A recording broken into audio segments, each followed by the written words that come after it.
Okay, so just there's a few concepts here you need to know. But basically, today what we'll talk about pretty quickly, I think, pretty briefly. Who's timing me? Thanks.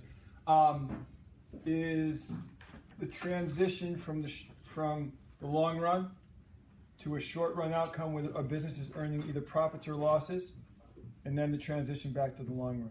Okay, so by the end of class today, you want to make sure you understand why that happens, how it happens, and how to show it on these side-by-side graphs. Okay?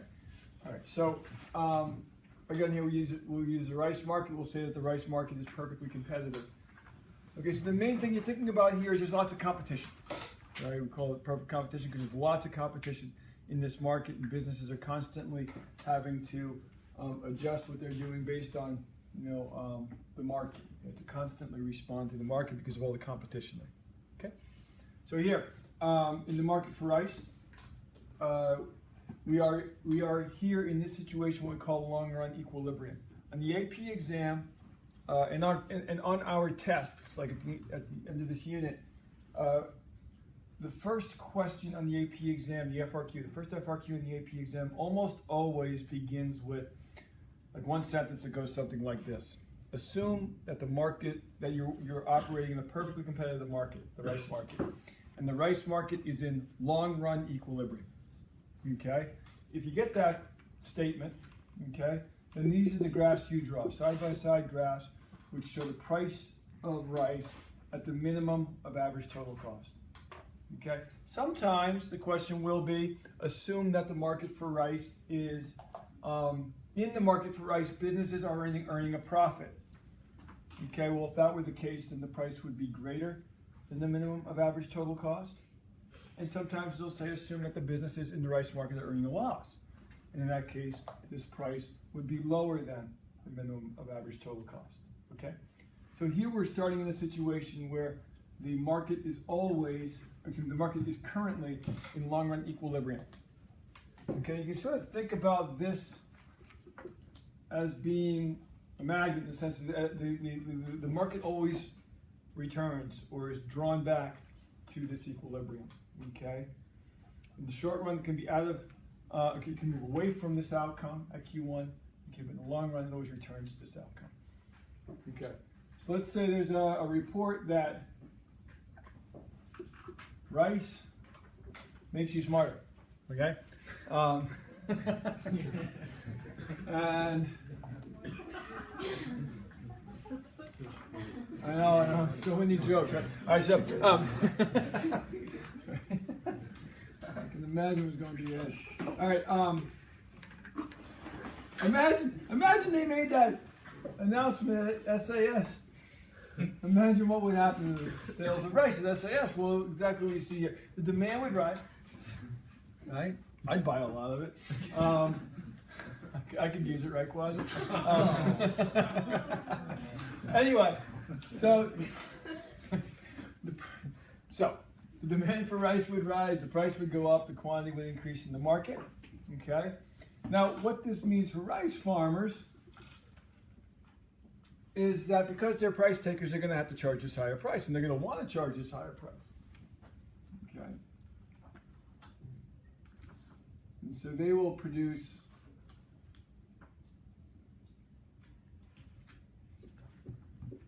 Mr. Darp, right? So here you have your marginal revenue curve rising. Okay, and that's how you show this. Make sure you use these arrows. They're really helpful to me. They're really helpful to the people who read the AP exams. So make sure you do that.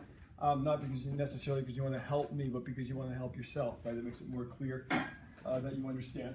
Okay, so marginal revenue rises here. And now the new intersection of marginal revenue and marginal cost happens here at Q2. Okay? And so the individual business is now producing more. Okay? This is the business's average revenue. This here is its average cost.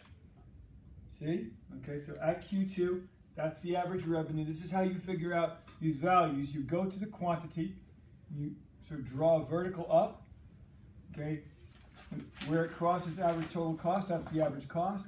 when it crosses, or at this point, okay, that's its average revenue. So that's its per unit profit. That's how much profit it makes on average for each unit of output. Okay? So to get the total profit, all you do is you multiply the average profit, or the per unit profit, times the total profit, times the quantity. Then you think,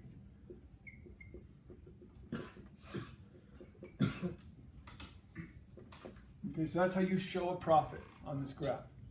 And you almost, in any situation where you're told, like, demand in the market rises, what happens to the firm? You need to show this. Make sure you do that on tests. Okay? Okay, so now all the businesses in this market are earning a profit. Okay, you think about, if rice farmers are making a profit, then people who are currently doing, producing goods like, say, corn or some other kind of agricultural output, who maybe aren't making profits, are going to be drawn into this industry. Right? Next year, they're not going to plant corn; they're going to plant rice. Okay, and so as a result of this, you can think of this as being a magnet.